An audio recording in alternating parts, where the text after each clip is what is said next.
Տարածաշրջանային լարվածությունն անմիջականորեն ազդել է հարևան երկրների վրա։ Ադրբեջանի պաշտպանության նախարարությունը հայտարարել է զորամասերը մարտական պատրաստության բերելու եւ Պահեստազորի զորահավաք սկսելու մասին։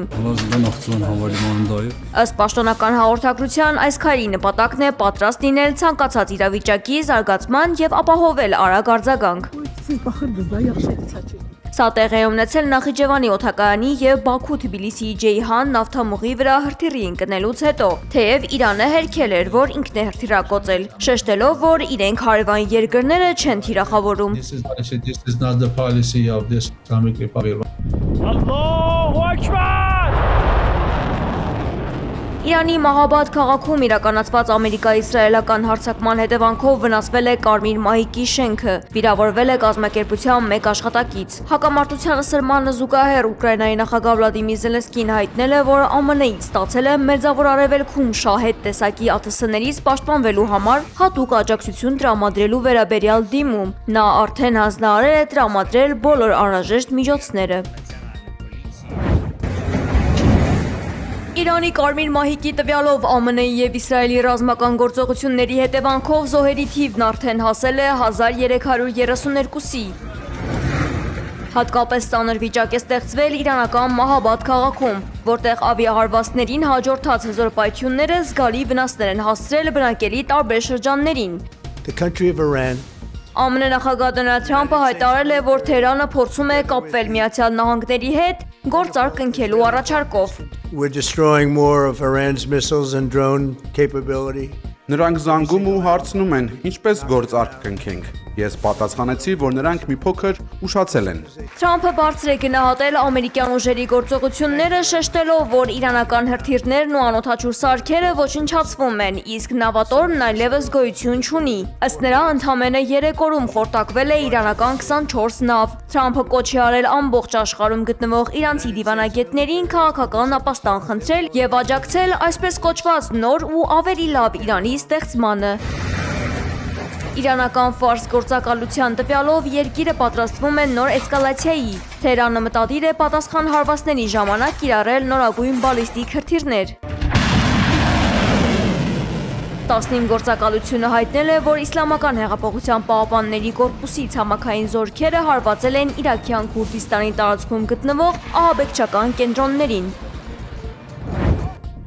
Մերձավոր Արևելքում ամբողջ գիշեր չընդհատված ռազմական գործողությունները նոր թափ են հավաքել առավոտյան։ Իսրայելական զինված ուժերը լայնամասշտաբ օդային հարձակում են սկսել Լիբանանի հարավային շրջանների ուղղությամբ։ Իսլամական հեղափոխության պահապանների կորպուսի շտաբերը ևս տուժել են ռազմական հարվածների արդյունքում։ Ի պատասխան իրանական կողմը կրկին բալիստիկ հրթիռային հարվածներ է հասցրել Իսրայելի կենտրոնական հատվածին։ Խաթամ Ալ-Անբիա շտաբից էլ հայտարարել են, որ առաջիկա օրերին թշնամու դիրքերի վրա Իրանի գրոհները ավելի ինտենսիվ եւ մասշտաբային կդառնան։ Բանակի ռազմաօդային ուժերը եւ նավատորմը անօդաչու թռչող սարքեր են արձակել Իրանի ուղղությամբ, թիրախավորելով Ռամադ Դավիթ ավիաբազան եւ Միրոն ռադիոլոկացիոն կայանը, ասված է հայտարարությունում։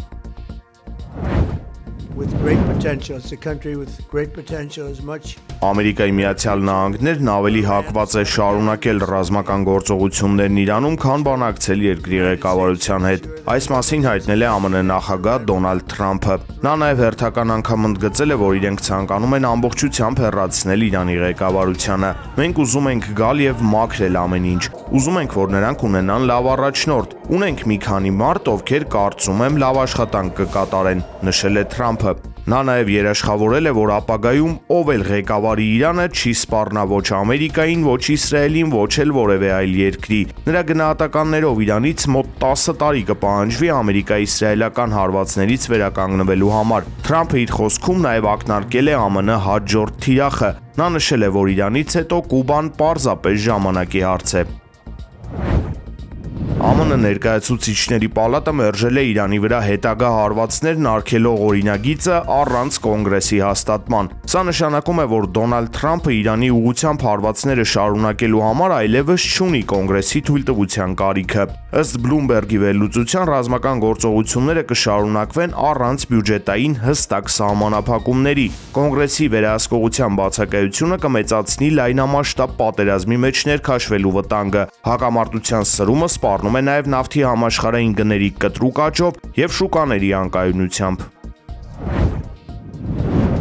Իրանը հետաձգել է Ալի Խամենեիի իրավահաջորդի նշանակումը անվտանգության սպառնալիքների պատճառով։ Ավելի վաղ մի շարք աղբյուրներ հայտնել էին, որ Իրանի բարձրագույն խորհրդի կողմից երկրի հաջորդ գերագույն առաջնորդ է ընտրվել Ալի Խամենեիի որդին՝ Մոջթաբա Խամենեին։ Ըստ լուրերի որոշումը կայացվել է դեռ նախորդ շաբաթ, բայց Խամենեիին ԱՄՆ-ի եւ Իսրայելի թիրախ չդարձնելու համար պաշտոնական հաստատումը դեռ չկա։ Օրերս ի դեպ Դոնալդ Թրամփը հայտարարել էր, որ ցանկանում է անձամբ մասնակցել Իրանի նոր գերագույն առաջնորդի ընտրության գործընթացին եւ ընդգծել էր, որ Մոջթաբա Խամենեին իր համար ընդունելի տարբերակ չէ։